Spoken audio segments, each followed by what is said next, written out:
pode pôr para gravar. Vamos começar a nossa aula. Hoje, na gravação não vai aparecer oração. Você que assiste depois, nós oramos, tá? A gente só não... Por outros motivos, nós não registramos oração hoje. Mas eu quero tratar com vocês hoje, qual o assunto? Páscoa. Por que eu quero tratar Páscoa? Porque está ali, né? Mas porque você, ao longo da semana, deve ter visto vários posts acerca do assunto. E eu quero trazer para vocês uma percepção, uma interpretação bíblica, um cuidado que a gente tem que ter quando a gente fala sobre Páscoa. E por isso que eu vou trazer aqui para vocês hoje, essa aula ela é fundamentada num livro chamado Encontrei Jesus numa festa em Israel. Então a gente precisa ter bastante cuidado para a gente entender qual é o significado da Páscoa e de que forma nós deveríamos ou não celebrar a Páscoa. Como que isso... E eu nem estou entrando no mérito da porcaria do coelho. Eu nem estou conversando dessas coisas. Isso aí não faz o menor sentido, não estou entrando nessa história. Nós vamos falar aqui de Páscoa, como nós, aqueles que creem em Cristo, deveríamos olhar para a Páscoa. E porque, se você for perceber hoje, a gente não fez nenhuma programação, entre aspas, especial. Então, no final, eu vou chegar a umas conclusões, a gente vai conversar sobre. Se tiver alguma dúvida, erga a mão, faça a pergunta, zero estresse. Então, vamos lá. Vamos começar com o texto, quando Deus institui a Páscoa, em Êxodo capítulo 12. Antes da gente abrir lá, o texto vai estar na tela, não sei se vocês conseguirão ler. A pessoa que montou o slide não é boa, né? Eu taquei texto, né? Mas me ajudem com o contexto da instituição da Páscoa. O que vocês lembram sobre isso?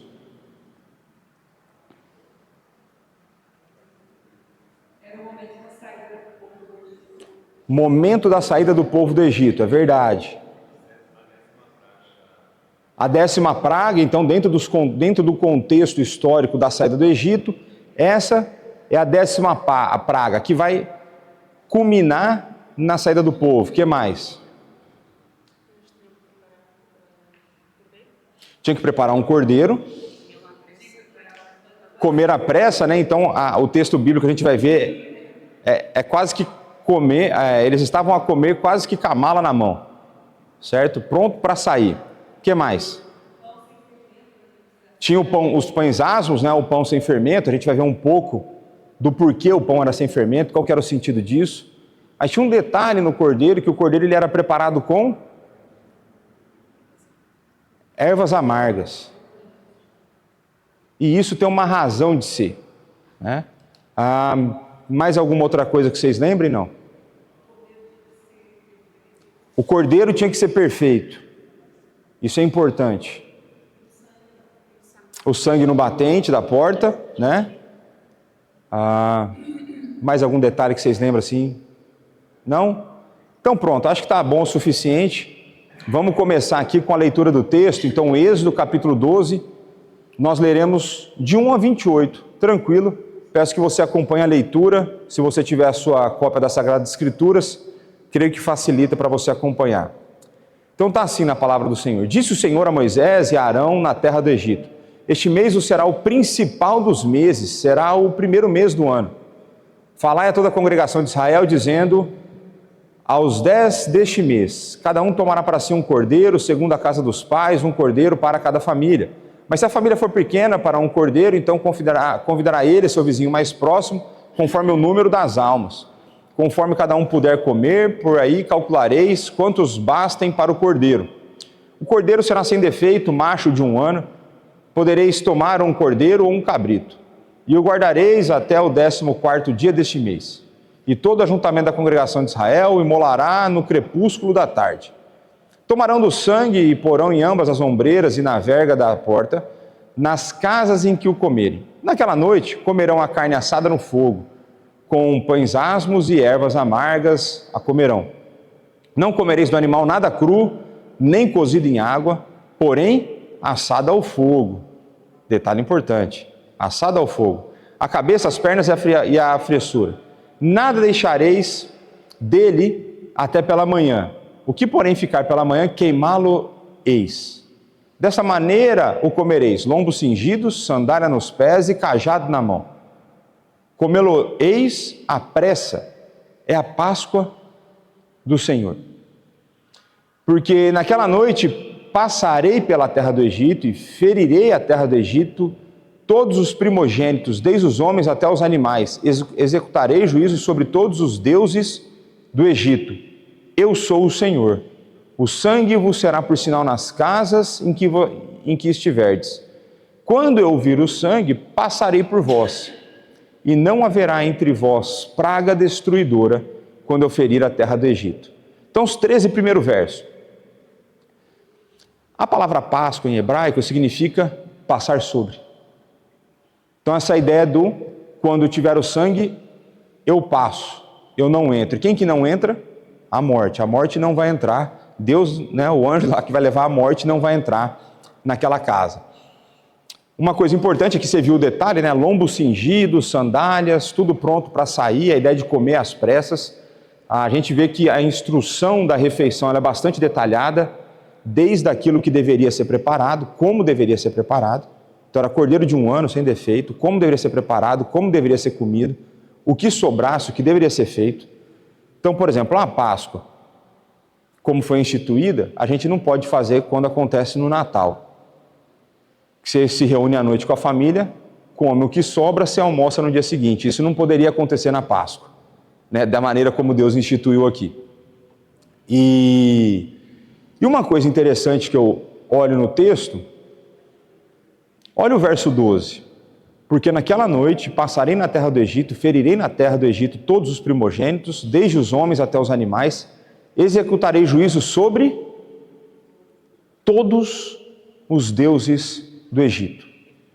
Isso vai ser importante. A gente vai conversar um pouco mais quando eu for passar os slides, mas é importante a gente guardar essa informação.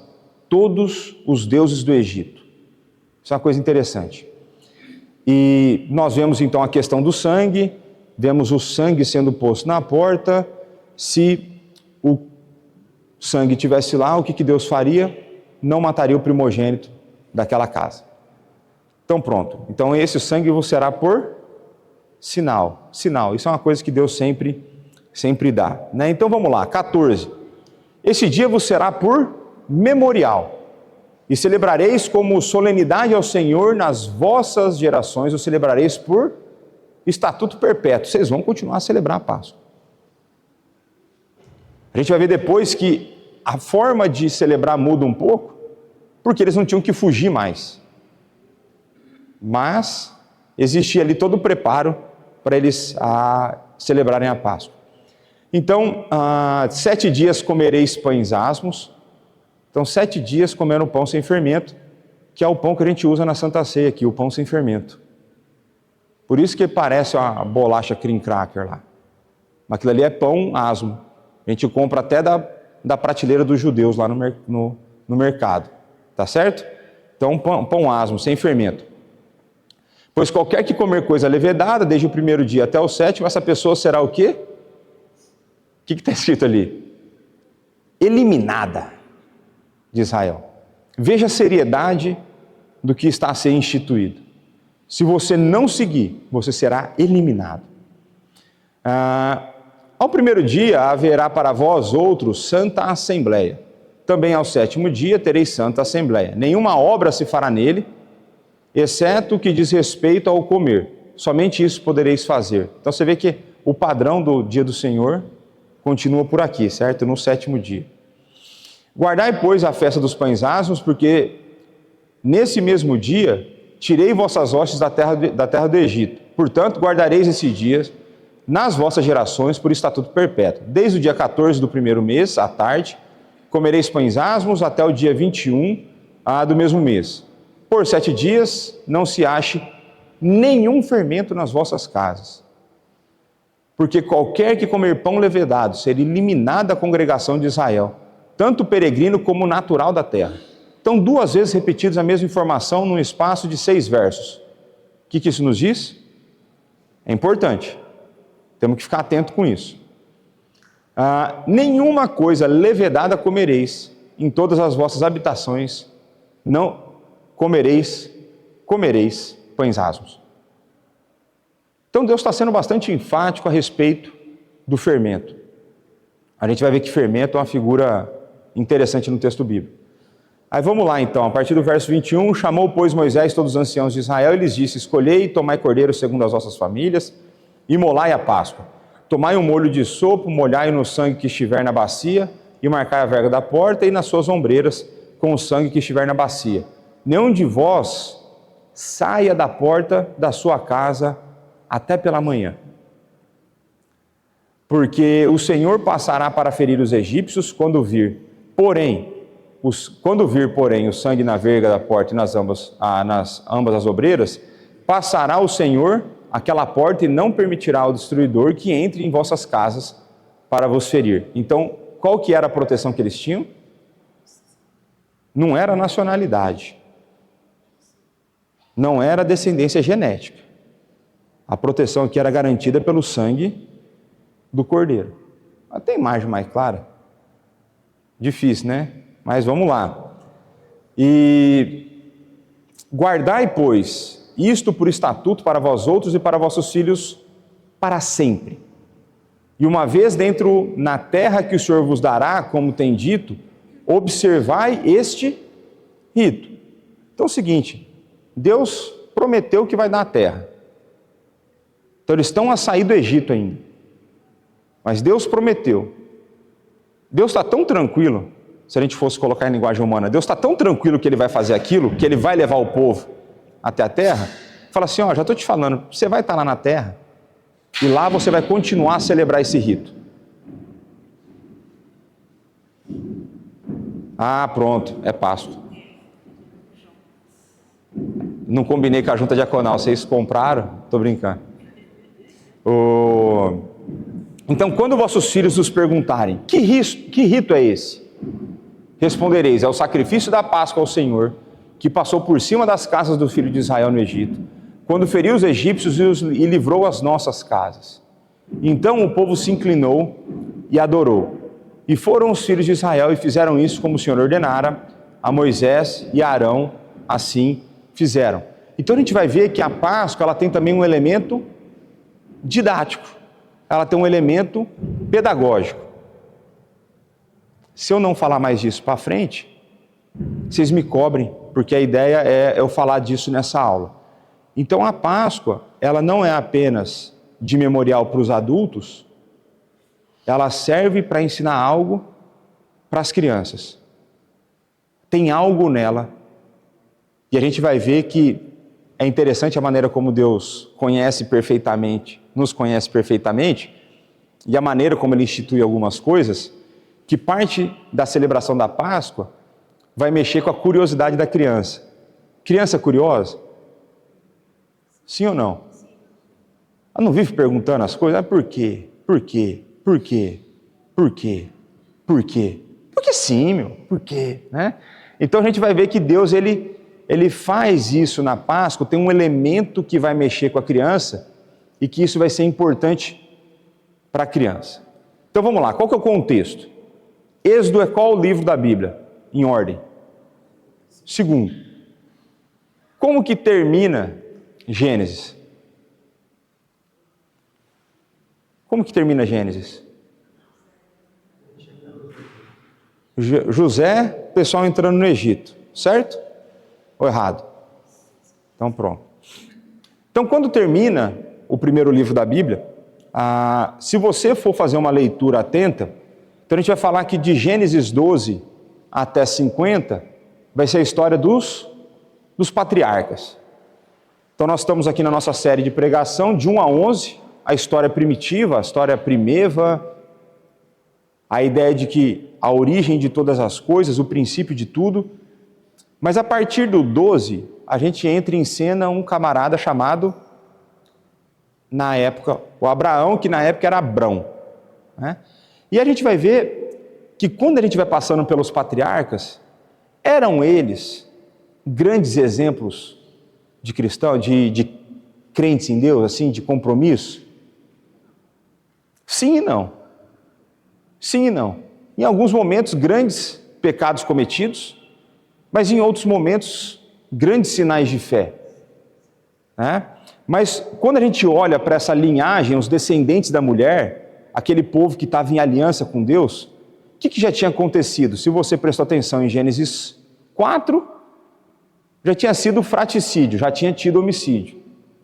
Depois, adultério, mentira, traição, engano, irmão gêmeo enganando irmão gêmeo. Tinha acontecido um monte de coisa. Irmãos mentindo para o pai para mandar José para o Egito. Tinha acontecido. Você olha para a história, e isso é uma coisa interessante das Sagradas Escrituras, que a hora que você olha para esse livro e você vê a maneira como o povo de Deus é descrito, é uma religião que não passa pano para ninguém, ela não alivia. Ela mostra a realidade como é, ela mostra a insuficiência, a incapacidade do ser humano. Agora, a gente já leu Hebreus 11. Hebreus 11 vai falar dos heróis da fé. Vários dos heróis, alguns dos heróis estão nessa lista, estão ali em Gênesis. E a gente olha e fala, peraí, que heróis são esses? E aí o autor aqui vai colocar que nem os seus heróis parecem ser dignos de ser chamado por esse nome. Aqueles que foram escolhidos por Deus para conduzir o povo adiante, parece que não são dignos disso. Então quando você olha, acaba Gênesis, você não está muito animado. O povo está no Egito, prestes a virar escravo, Deus já tinha prometido a escravidão, já tinha prometido os 400 anos. Se você começar a prestar atenção nos detalhes, você começa a ficar meio desanimado. Mas mesmo assim, em momento algum, Deus se desviou dos seus propósitos redentores, e no fim do livro, a linhagem recém-formada de Jacó é conduzida ao Egito. Deus faria resultar em bem o mal que os irmãos de José intentaram contra ele, vendendo como escravo por inveja do seu presente de aniversário. É mais do que só a inveja do presente. José, a gente tem a tendência de não ver o pecado de José, mas eu acredito que eu teria feito pior se eu tivesse irmão igual a José. José era arrogante, José era provocador, José gostava de mostrar para os outros que ele era o preferido. Tanto é que até o pai dele fica bravo com ele quando ele conta um sonho. Mas uma coisa importante é que quando a gente olha para a história da redenção, ainda que em alguns momentos nos pareça que as coisas estão indo mal, ou como diria no Brasil, de mal a pior, Deus ele não saiu do controle. Deus é o Deus dono da história. É Ele quem decreta a história, é Ele quem faz a história acontecer. Então nada do que acontece fora dos seus propósitos. É isso que o autor está colocando aqui. E Deus vai usar, vocês lembram qual era a promessa que ele tinha feito a Abraão? Farei de ti? Quantas pessoas entraram no Egito? 70. Então quando José manda chamar todo mundo, vem a tropa lá chega a 70 no Egito. Quantos saem? Oi? Numa estimativa relativamente conservadora, quase os 2 milhões que o Jacob falou. Então, entra 70 e sai mais ou menos a Grande Porto. Você juntar o povo tudo aqui do entorno, sai do Egito. Então Deus ele usa o Egito, a escravidão, como uma incubadora para ele fazer de Abraão uma grande nação. E aqui eu poderia fazer uma outra reflexão, mas de maneira breve, eu só vou deixar a provocação. O sofrimento na vida do povo durante a escravidão teve um propósito para que a história da redenção acontecesse. Então o sofrimento de Deus cooperou para o bem do povo e cooperou para o nosso bem. Então, esse detalhe é importante. Então o faraó benevolente que honrou José, então vocês lembram a história de José, certo? Teve lá um probleminha lá, tinha uma menina que deu em cima dele, era casada, José era crente, ignorou, aguentou a falácia, a mulher mentirosa, espalhou fake news, mandou lá site de fofoca, espalhou fake news. José foi preso, ajudou lá o copeiro e o padeiro, os caras esqueceram dele. E ele, você vê alguma vez relato de murmuração? Não, ele trabalhava na prisão, ele virou o melhor prisioneiro, ele tomava conta dos presos. Rapaz, é um negócio interessante, crente, né?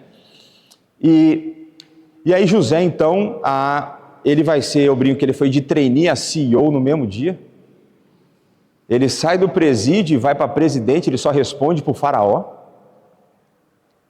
E esse faraó que gostava de José, como a maioria das pessoas na vida, morreu. E o que entrou depois, não conhecia José, ele só olha para o povo, vê que o povo era grande, porque o povo era grande, ele tinha medo de uma revolução, tinha medo de uma rebelião. Aí por isso ele vai começar então a afligir a escravidão, a colocar a escravidão em cima do povo de Deus ali dentro. E aí dentro dessa cena, depois dos 400 e poucos anos de escravidão, o texto bíblico diz que Deus ouviu o seu povo, o clamor do seu povo. Aquela mesma ideia que a gente vê em Gênesis, de Deus lembrou-se do seu povo. E quando ele lembra, ele age de acordo com a sua promessa, é esse o significado. Então Deus lembra-se, ouve, ele tinha prometido quantos anos? 400. Deu tempo, é hora de tirar. Aí aparece a figura conhecida como Moisés. Eu não vou entrar aqui na crítica do desenho, porque tem problema nos desenhos que a gente vê de Moisés também. Eu já devo ter falado aqui, mas fica para outro dia por questão de tempo. Mas nasce Moisés. Moisés tinha, na época, uma ordem do faraó para que todos as crianças que nascessem foram o quê? Assassinados. Então todas as crianças dos hebreus deveriam ser assassinadas. Aí, como as parteiras hebreias eram mais crentes do que muito hoje, elas ao invés de matá-las, desobedecem. E elas começam a esconder as crianças e não matam as crianças dos hebreus. O tempo passa, aí a mãe de Moisés tem ele, chega uma hora que já não dá mais para esconder o menino. O menino estava muito saudável. Então ela vai e coloca lá perto de onde a princesa, filha do faraó, estava, ela pega o menino, cria para ele, paga o salário para a mãe criar o menino. Coisa maravilhosa, né? E pronto, Moisés cresce. Moisés cresce sendo um cara muito educado, altamente culto. Então, se a gente pudesse fazer até um paralelo, né, uma espécie do que Paulo foi no Novo Testamento, talvez. Então, um homem altamente treinado na ciência egípcia e tudo mais, que era o ápice da época. Era o ápice da época. E aí, quando ele chega por volta da minha idade, ele vê um do povo dele sofrendo injustiça. E ele vai lá resolver o problema. E o homem mais manso do mundo, segundo o texto bíblico, assassina aquele que oprimia um do seu povo. Aí ele assassina, aí no dia seguinte já tem um boatinho e ele foge. E aí, Deus vai se lembrar do povo. Então Moisés fugiu, está lá no deserto, e aí em Êxodo 2, versos 24 e 25, ouvindo Deus o seu gemido, lembrou-se da sua aliança com Abraão, com Isaac, com Jacó, viu Deus os filhos de Israel e atentou para a sua condição. Então o povo, ainda que Deus lembrasse do povo, é possível que o povo já não lembrasse mais de Deus. Porque quando diante da sarça ardente, Moisés pergunta para Deus: qual o seu nome? Hora que eu voltar lá, chegar para o povo assim: é o seguinte, nós vamos organizar e nós vamos sair daqui. O povo vai perguntar: mas em nome de quem nós estamos fazendo isso? Quem te deu essa autoridade? Podemos, de fato, temos que te seguir? Aí Moisés fala assim: mas quem que eu vou falar que o senhor é? Então, disse Moisés a Deus: quem eu sou para ir ao faraó e tirar do Egito os filhos de Israel? Deus respondeu: eu serei contigo. Que é maravilhoso. Moisés fala assim: quem sou eu? A resposta de Deus é quase: você não é nada mesmo, sou eu que irei contigo. O foco não está em Moisés, está em Deus. Né? Porque às vezes a gente quer, né? A gente quer uns confetes, né? A gente quer um pouco de glamour para nós, né? Não, eu, né? Não é você mesmo, não. E esse será o sinal que te enviei. Depois de haveres tirado o povo do Egito, servireis a Deus neste monte. Disse Moisés a Deus: eis que quando eu vier aos filhos de Israel e lhes disser, o Deus de vossos pais me enviou a vós outros, e eles me perguntarem, qual é o seu nome? Que lhe direis? Disse Deus a Moisés: eu sou o que sou. Disse mais: assim dirás aos filhos de Israel, eu sou me enviou a vós outros. Disse Deus ainda mais a Moisés: assim dirá aos filhos de Israel, o Senhor, o Deus de vossos pais, o Deus de Abraão, o Deus de Isaque, o Deus de Jacó, me enviou a vós outros. Este é meu nome eternamente, e assim serei lembrado de geração em geração. Então aqui Yahweh, né? Então Deus usa o nome do pacto, o nome da aliança, um nome que vem sendo repetido desde o início das Sagradas Escrituras. O eu sou vai contigo, o eu sou é contigo. E Moisés então vai voltar para o Egito, ele sai do seu período de reclusão. Quanto tempo ele fica lá isolado? 40. Então ele saiu com 40 e volta com 80. E você reclamando que você está velho para trabalhar e fazer as coisas sem disposição, certo? Então Moisés voltou para libertar o povo contra o faraó, e que era então a maior potência da época. Era o homem mais poderoso do mundo, na época era o faraó. Então ele volta, ele vai enfrentar os deuses. Você lembra que Deus na 10ª praga fala contra todos os deuses do Egito? Então cada uma das pragas tinha como alvo um dos deuses que os egípcios criam. Então algumas das pragas a gente ainda não achou registros de qual era o deus que referia, mas tem várias outras pragas que claramente você tem a referência do deus. Então tem o deus da fertilidade, tem tudo isso aí, o deus do sapo, tem das rãs, tem tudo isso aí lá. Cada uma das pragas, qualquer dia eu posso trazer um quadro mostrando isso aí. Então ele vai chamar o povo de Israel para seguir Yahweh rumo à liberdade. E uma outra coisa importante, quando a gente vai ler a abordagem que Deus faz para o faraó, ele fala assim, e eu vou fazer isso porque o meu nome vai ser conhecido. Então a gente olha normalmente para as pragas de uma maneira muito humanista. A gente olha para as pragas apenas a pensar que Deus estava a libertar o seu povo. Isso é verdade, mas mais do que libertar o seu povo, Deus estava a mostrar a sua glória e estava a se fazer conhecido em todo o mundo. Porque o Egito ia ser derrotado pela mão de Yahweh. Então, ao invés de a gente só pensar de uma visão humanista, Deus estava a ter o seu nome glorificado nesse processo. Então as pragas foram golpes desferidos por Deus a cada uma das principais divindades egípcias, e a 10ª praga foi o nocaute, foi a pancada final. Nela Yahweh executou o juízo sobre todos os deuses do Egito. O Deus que concentrou sua justiça, e aqui no faraó divinizado. Então o faraó era tido como um Deus. E mais do que o faraó era tido como um Deus, o seu filho primogênito também era. E Deus acaba com a descendência do faraó. Deus mata o primogênito do faraó. O herdeiro do trono, que era considerado divino, foi morto pelas mãos de Yahweh. Então Deus deixa claro quem tem o domínio sobre todas as coisas. Então a 10ª praga, a Páscoa, ela tem um aspecto muito importante de mostrar o poder de Deus, de mostrar a glória de Deus, de fazer o nome de Deus conhecido e também de libertar o povo, o seu povo. Então, dentro dessa cena onde o povo estava escravizado e tudo isso que a gente acabou de passar, é o pano de fundo no qual a Páscoa é instituída. Então a primeira de todas as festas, então a primeira festa que o povo de Deus recebe de Deus, ela é a primeira festa tanto em sequência quanto em importância. Ela corporificava o drama pesado da redenção. Então ela tem um aspecto muito didático daquilo que a história da redenção é.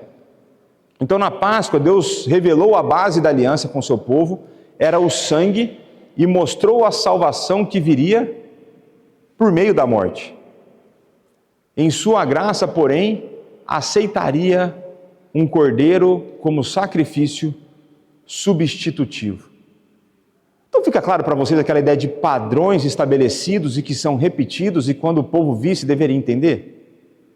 Deus coloca um cordeiro como sendo um substituto dos primogênitos. Um cordeiro foi morto no lugar de alguém.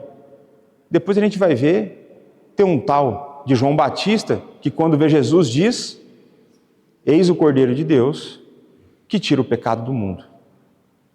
A gente vai ver que ele tira o pecado através da sua morte, que ele vai levar a culpa e tudo mais.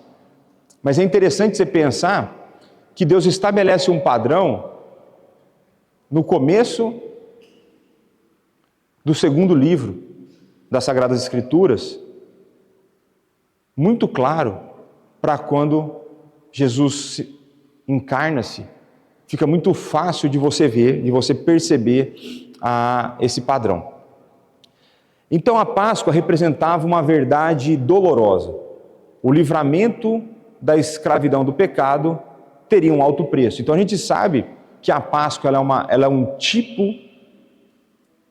porque a libertação da escravidão do povo da escravidão no Egito, é um símbolo que aponta para a libertação do povo de Deus da escravidão do pecado. A gente vai ser ensinado sobre isso no Novo Testamento. E a gente vai ver que essa libertação, ela não vem sem dor.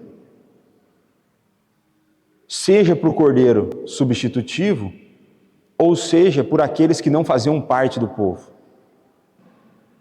Eu fico, não sempre, mas de vez em quando, agora eu estou a pensar nisso, de uma certa forma, mais ou menos como foi minha noite hoje. De tempos em tempos eu acordava com alguma criança a chorar. Eu imagino como o povo de Deus, na madrugada, acordou com um choro das mães. Pensa na quantidade de mães a lamentar a morte dos seus primogênitos. Pensa nos primogênitos dos animais que também foram mortos. Pensa na dor, no sofrimento que o povo de Deus não sentiu, mas viu e ouviu. A imagem é muito vívida. Para nós ela é muito distante. Por isso que você fica aí com o negócio de coelhinho, essa porcaria aí. Fica lá, coelhinho bonitinho. Tem nada a ver, né? Nem bota ovo com ele, né? Mas pronto. Então foi um alto preço. Tem vezes que você não precisa sofrer para você sentir a dor. Quando a gente olha na saída do povo, a gente vai ver que vários outros povos de dentro do Egito seguiram o povo de Deus. Então a gente vai ver que foi pago um alto preço e alguns que sofreram desse preço entenderam quem Deus era e foram atrás desse Deus. Existe algo de muito importante dentro de uma realidade muito dolorida.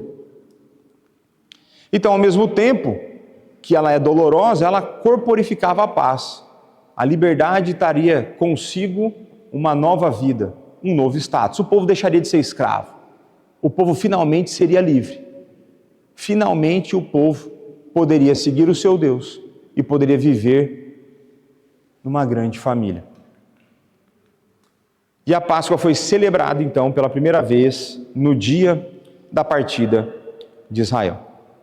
E enquanto Israel observava a Páscoa no Egito, no limiar da sua libertação, Deus envolvia o seu povo numa história muito maior. Dias antes, havia se apresentado a eles uma demonstração magnífica de poder ao destruir os deuses egípcios. E Deus vinha mostrando o seu poder através das pragas. Nesse momento, Israel devia se tornar muito mais do que um observador imparcial. Então, quando você pensa nas outras pragas, o povo basicamente assistia. Certo? Quem estava normalmente a agir era Moisés e Arão, certo? Então fazia lá cobra, o rio, a tal. Nessa última praga, e aqui eu acho que conversa muito com a nossa fé, Israel deixa de apenas observar, e Israel tem que tomar uma decisão, que pode significar vida ou morte. O povo de Deus tem que ter uma fé ativa, para que tome a decisão pela vida e não pela morte. Se os israelitas de fato confiassem em Yahweh, eles deveriam viver e viveriam pelo sangue do Cordeiro. Se duvidassem e não marcassem a porta, isso significa que, inclusive, aqueles primogênitos seriam mortos. Então não é porque era do povo, era judeu, era semita, não é porque era daqueles que Deus não mataria aqueles que fizessem o que Deus mandou fazer. Então você vê que a fé, ela tem um aspecto ativo, de que é uma evidência daquilo que é crido. Então não adianta você falar que você é crente e você vive como um ímpio. A salvação é pela graça, mas ela demanda uma vida de obediência. É mais ou menos, é a mesma coisa aqui. O povo tinha que tomar uma decisão. E tem uma... Eu sempre falo para vocês quem é o autor dos livros chatos que são bons. Vocês lembram dele? Não. Carson.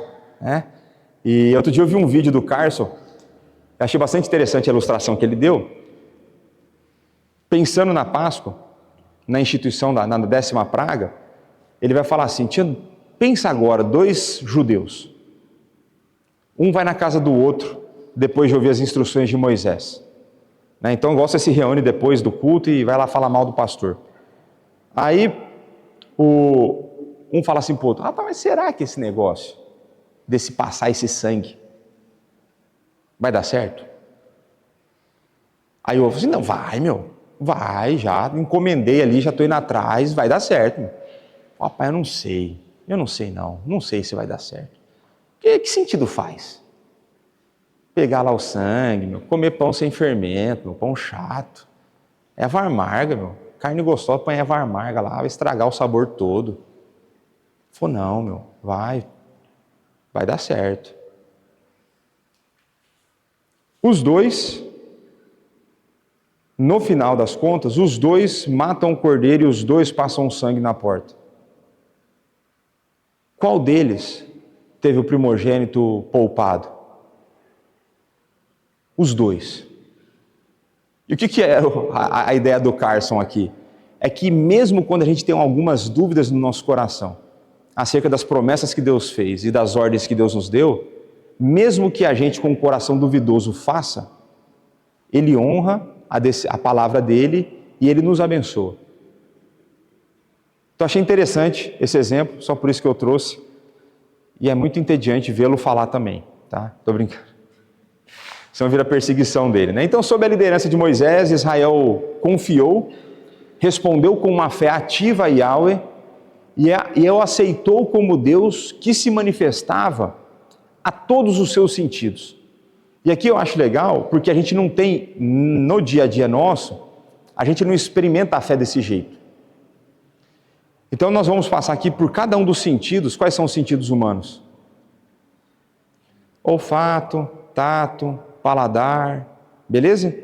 Todos esses sentidos são usados na Páscoa, instituída nas Sagradas Escrituras. Olha só, primeira visão, era através da visão que o povo tinha que achar o defeito no cordeiro. Então era uma busca atenta, com cuidado, porque o cordeiro tinha que ser sem defeito, ele tinha que ser perfeito. Mais uma imagem, mais um padrão que Jesus viria a cumprir. As mãos ficaram manchadas de sangue.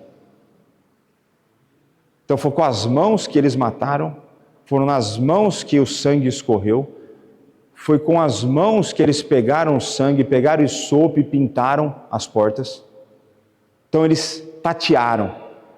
Os olhos buscavam defeito, enquanto as mãos tateavam, as mãos mataram. Nos ouvidos ressoaram os gritos do cordeiro. Não sei se você já teve a experiência de matar um animal, Normalmente eles gritam. Aí eu lembro da minha experiência, né? Eu já contei para alguns aqui, por volta dos meus 6 anos, sou o primeiro animal que eu fui dado a ordem de matar, né? Então eu matei um porco. E rapaz, ele grita mesmo, né? Então os ouvidos ficaram marcados, e vai ver o tanto que um cordeiro berra. Cordeiro berra. Pesado. As narinas sentiram o cheiro da morte. Então o sangue tem cheiro. Mas também sentiram a carne assada. Sentiram o cheiro, o aroma agradável da carne assada. A boca saboreou a refeição, com as ervas amargas, com o pão asmo. Os elementos da refeição mostrariam a Israel quem ele era aos olhos de Deus. As ervas amargas lembrariam da sua própria história, dos séculos de opressão cruel, da tirania severa, inclusive do pecado. Os pães asmos contariam uma outra história sobre um novo começo, um rompimento com um passado infeliz e o ingresso numa vida radicalmente nova e diferente. O cordeiro imolado, elemento central da refeição, era o substituto de um povo inteiro. Seu sangue daria testemunho do amor de Deus pelo povo do seu coração. Então, as práticas associadas à Páscoa logo se adaptaram à nova vida de Israel. Então, a Páscoa foi celebrada de um jeito no Egito e algumas das práticas tiveram que ser adaptadas para a nova realidade que eles foram viver. Eles não estavam mais a fugir, eles já estavam libertos da escravidão. Então, de acordo com Deuteronômio 16, de 1 a 8, essas palavras foram transmitidas logo pouco antes do povo atravessar o Rio Jordão. A Páscoa deixou de ser uma refeição familiar e passou a ser Deixou de ser uma refeição familiar, então era uma refeição coletiva e consumida às pressas com roupa de viagem. Tornou-se mais comunitária, devendo ser observada no lugar que o Senhor escolher para ali fazer habitar o seu nome. Somente naquele local seria permitido imolar os cordeiros. Então a gente já começa a ver a referência para o templo, tabernáculo. A gente já começa a ver esse tipo de referência. Essa mudança transformou a Páscoa na primeira das festas da peregrinação, para as quais os israelitas deveriam se deslocar até a casa do Senhor.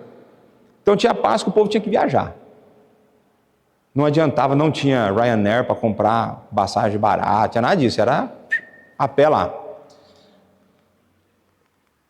Então, a Páscoa ela tem um papel muito importante na história do povo de Deus. Tanto é que, independente de qual estágio da vida do povo, a Páscoa estava presente. Agora, como a Páscoa se relaciona com Jesus? Aqui, para vocês, é chover no molhado, é igual ao Porto, é chover no molhado, certo? No período do inverno. Jesus celebrou a festa como foi transmitida à sua geração. Uma comemoração envolta em séculos de costume. Então, Jesus celebrou a Páscoa, certo? Como que você sabe que Jesus celebrou a Páscoa? No dia que ele institui a ceia, ele está a celebrar a Páscoa. Então a sua última ceia foi uma refeição associada à Páscoa. Porém, Jesus fez mais do que celebrar a Páscoa, ele a encarnou. João Batista havia apresentado Jesus com palavras emprestadas das imagens da festa de Israel, das imagens da Páscoa. Eis o Cordeiro de Deus que tira o pecado do mundo. E aí para vocês isso é tranquilo, Jesus Cristo foi o Cordeiro sem defeito. Ele foi, e de que maneira, se o Cordeiro tinha que ser avaliado com os olhos, tateado, procurado defeito, de que maneira Jesus se provou, mostrou-se o Cordeiro sem defeito? Ele foi avaliado publicamente pelos fariseus e pelos saduceus. Ninguém podia lhe responder a palavra, nem ousou alguém a partir daquele dia fazer-lhe perguntas. Jesus foi escrutinado diariamente em todo o tempo, onde ele andava, aquilo que ele fazia, aquilo que ele falava, ele estava a ser escrutinado, ele estava a ser avaliado, ele estava a ser tentado. Mas em nada ele pecou. Ele é o Cordeiro sem defeito, que tira o pecado do mundo. Ele foi avaliado então pelas autoridades religiosas, pelas autoridades civis da época. Tanto é que quando a gente vai nas civis, fala assim, eu não vejo crime. Eu não vejo crime algum. Quem que vocês querem que solte? Aí o povo fez escolha, né? O povo é bom de escolha, certo? Por isso que tem eleição, porque o povo é bom de escolha, não é? E pronto, vamos aqui avançar. E a gente vai ver então que Jesus e a Páscoa têm uma relação do corpo e do sangue. Jesus tomou em seu corpo a ira de Deus, que deveria recair sobre nós, absorvendo-a no Getsemane, e especialmente na cruz. Então a gente vê o sofrimento dele já no Getsemane, nós falamos sobre isso na EBD da confissão, né, a ideia dos sofrimentos da alma, a de Cristo. O sangue colocado nas ombreiras e nas vergas das portas de Gósen, tantos anos antes havia antevisto esse momento, pois o sangue que cobriu o povo lá, com asas de proteção divina, foi um ensaio dessa grande expiação. Por meio do derramamento de sangue do Cordeiro, a ira justa de Deus seria aplacada de uma vez por todas. Então o sangue do Cordeiro do Antigo Testamento aponta para o sangue do Cordeiro do Novo. Sangue esse que recebe a ira de Deus, aplaca a ira de Deus e por isso expia os nossos pecados. Por esse sangue propicia os nossos pecados.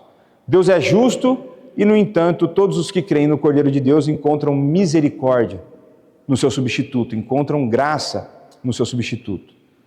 E os horários da crucificação e morte de Cristo foram os mesmos horários nos quais o sumo sacerdote amarrava o animal e imolava o animal. É muita imagem para o povo não entender. É muito claro para você ver que é uma questão de fato espiritual.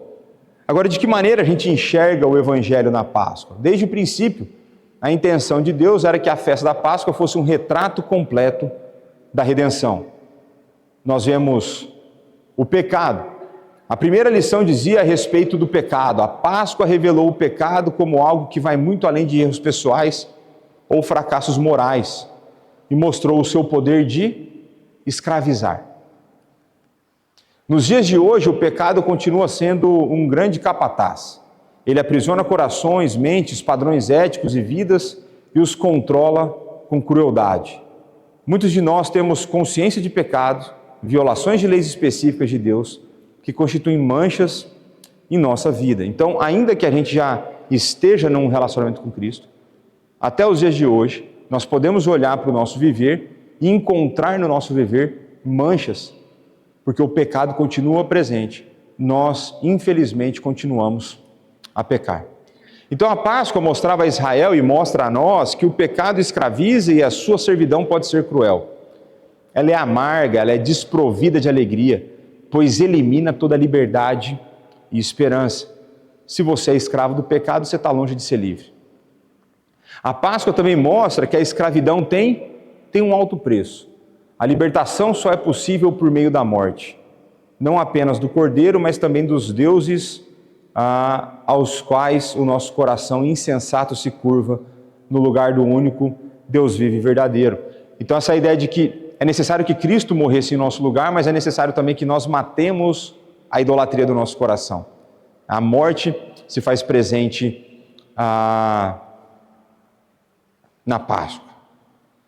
E como a gente vê a graça na Páscoa? A Páscoa também apresenta a agradável lição da redenção. Em primeiro lugar, ela proporcionava um antegosto da graça como uma força motriz da salvação. É a força por trás da salvação. Mostrava que a redenção ela não se baseia nos esforços dos escravos. Porque não foi um grande motim. Não foi uma grande rebelião. A única coisa que eles fizeram foi matar um cordeiro. É Deus quem liberta o povo. Nenhum conhecimento ou esforço da nossa parte é capaz de endireitar o que o pecado desvirtuou. Então, da maneira como o povo foi liberto por Deus de algo que eles nada fizeram para se libertar, nós também, porque estávamos presos ao pecado, somos libertos por Deus, porque nós somos incapazes de endireitar aquilo que o pecado entortou. São os desejos do nosso coração, é a nossa idolatria, a nossa devoção.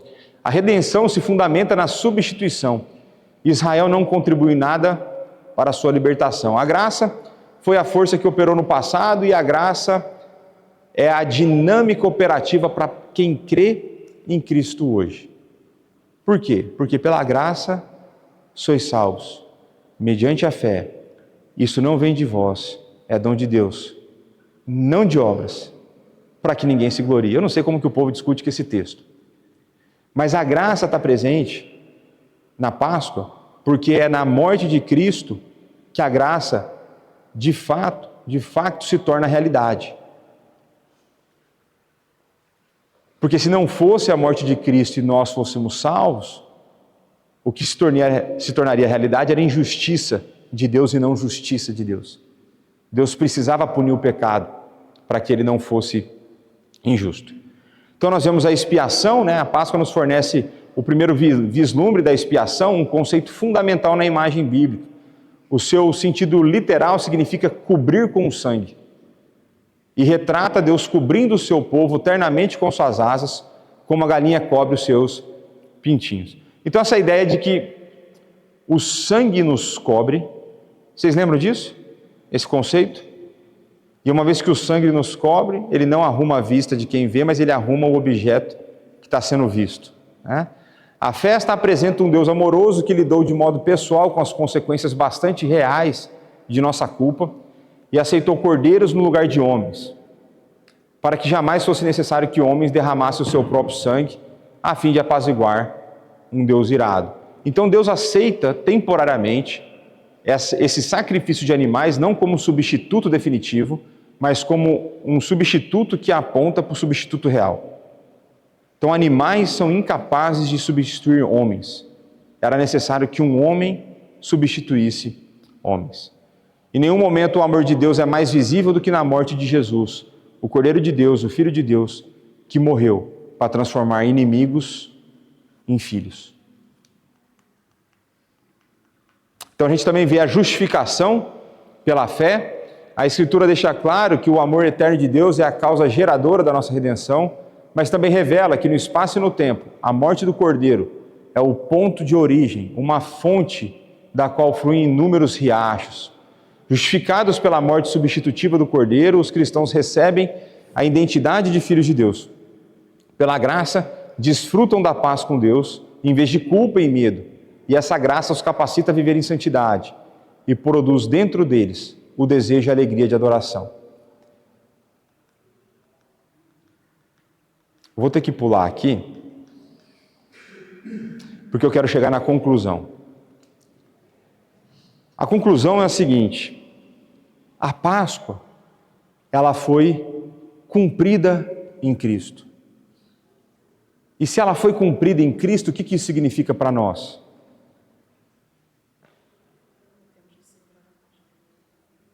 Que existe um aspecto em que nós não temos e nós não celebramos a Páscoa. Mas você vê que a gente faz melhor do que isso. Tá? Eu não vou cortar a sua festa. É que às vezes você não enxerga a festa como festa. Aí é um problema em você e em mim. Então a Páscoa era celebrada quantas vezes por ano? Quantas vezes por ano? Ó a dica, ó, uma. Uma vez por ano a Páscoa era celebrada. Mas nós não mais fazemos parte disso. Então todo aspecto cerimonial da lei foi cumprido em Jesus Cristo. E por isso não precisa mais ser realizado. Porque se a gente voltar a celebrar a Páscoa, nós temos que voltar a celebrar outras coisas. E eu não estou a fim de arrumar confusão não, meu. Era muita coisa que o judeu tinha que fazer. Não quer aquele negócio lá. A Páscoa cristã, ela é celebrada quando? Na Santa Ceia. Através dela, lembramos do sacrifício feito por Cristo e somos alimentados espiritualmente. Então eu tenho reforçado essa ideia com vocês de que a Santa Ceia, ela é um meio de graça, ela é um meio através do qual Deus derrama uma graça especial que alimenta a nossa fé. Então quando nós participamos da mesa do Senhor de maneira digna, nós somos então abençoados por Ele de uma maneira sobrenatural e por isso a nossa fé é alimentada. Eu creio tanto nisso, que era para mim um dos maiores argumentos para não fechar a igreja durante a pandemia, era a Santa Ceia. Então, um dos grandes absurdos que aconteceu na história foi ter fechado a igreja durante a pandemia. E tem pseudo-pastor, até hoje, que acha que isso foi certo e que queria que isso continuasse. No momento onde o povo mais precisou da fé alimentada, apareceu um bando de imbecil querendo acabar com isso. Eu vou parar porque eu comecei a me irritar, vocês já viram. Só de pensar nisso já começa a me irritar, já começa a pecar aqui internamente, já vou tremendo até. Então a Páscoa cristã é a Santa Ceia. Então quantas vezes nós podemos celebrar a Páscoa cristã no ano? Tantas quanto nós quisermos. Aqui na nossa igreja, por enquanto, nós temos a prática de fazer uma vez por mês. Por enquanto. Nesse mês, nós faremos 2, que hoje nós celebraremos a Páscoa. Para aproveitar, né? Então, dentro do calendário do ano, seria nesse domingo que Cristo teria ressuscitado, no domingo que ele ressuscitou. Então, nós tomaremos a Santa Ceia, celebrando, então, o que nós vamos chamar aí, gostando ou não do nome, a Páscoa cristã. Esse é a aliança, essa é a imagem que nos foi dada.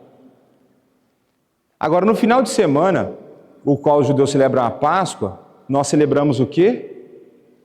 A ressurreição de Cristo. Então, eles celebram a libertação da escravidão do povo no Egito, mas nós celebramos a ressurreição do nosso Senhor. Porque Ele venceu a morte e Ele nos deu a vida. Agora, a Páscoa é celebrada uma vez. Santa Ceia, tantas quantas nós quisermos, e aqui na nossa igreja pelo menos 12 vezes ao ano. Esse ano vai ter mais do que 12, se Deus quiser. Agora, se a Páscoa, hoje o pessoal, e várias igrejas vão postar que hoje nós estamos a celebrar a ressurreição de Cristo, certo? Não é isso? Acho que até a gente vai fazer post disso. Quantas vezes nós celebramos a ressurreição de Cristo no ano?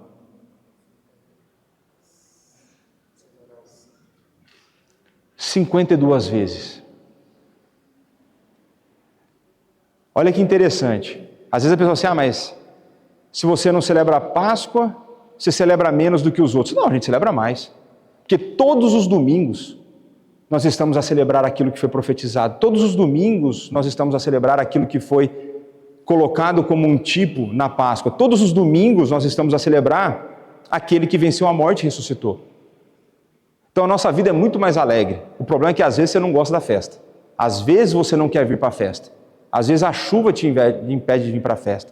Às vezes você vai dormir tarde, fica com sono para vir para a festa. Aí é problema seu. O convite de Cristo é para alegria e vida em abundância. E festa contínua, semanalmente. E é inclusive por conta da ressurreição que o padrão do dia do Senhor, o dia do descanso, deixa de ser o 7º e passa a ser o 1º. A transição do sábado para o domingo acontece na ressurreição de Jesus Cristo. Ao invés de a gente terminar a semana cansado para descansar, em Cristo a gente começa descansado para enfrentar a semana.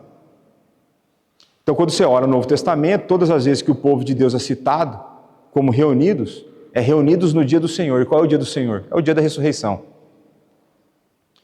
Então, nós celebramos a Páscoa na Santa Ceia e a ressurreição todo domingo.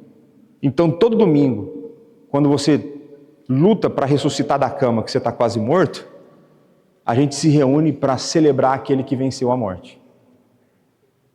E como que a gente aplica isso para a nossa vida? Então, parte do que a gente tem que ter no nosso coração é essa ideia de valorização e alegria quando nós nos juntamos à mesa do Senhor. Ela não serve apenas de um memorial daquilo que Ele fez, mas nós contamos com a presença espiritual dEle durante essa refeição. A nossa fé é alimentada. E aí o meu convite a você é: celebre a ressurreição de Jesus Cristo.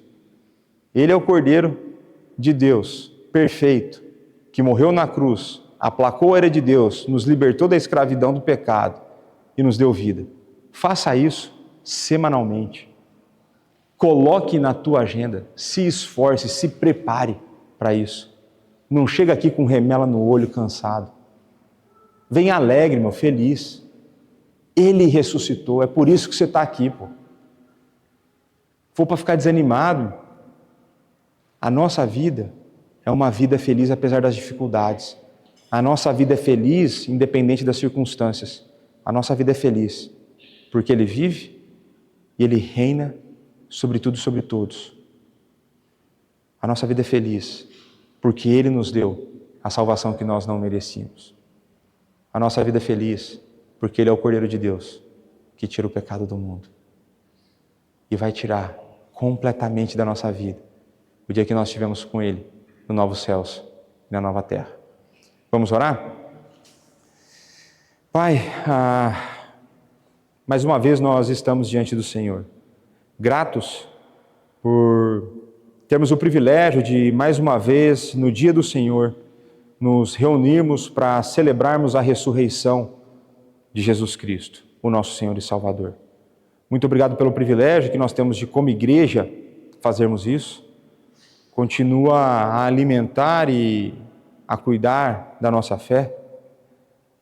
E muito obrigado pelo privilégio que nós temos de não apenas celebrarmos a ressurreição, mas de participarmos da mesa do Senhor. Dá-nos um coração que reconhece, que valoriza, que se alegra nesse momento. Dá-nos um coração que reconhece, que tem convicção, consciência e convicção de pecado. Dá-nos um coração que se arrepende, um coração que deseja o ser mais parecido com Jesus Cristo. Dá-nos um coração cada vez mais parecido com o dele. Alimenta a nossa fé, cuida de nós. É o que nós te pedimos em nome de Jesus. Amém.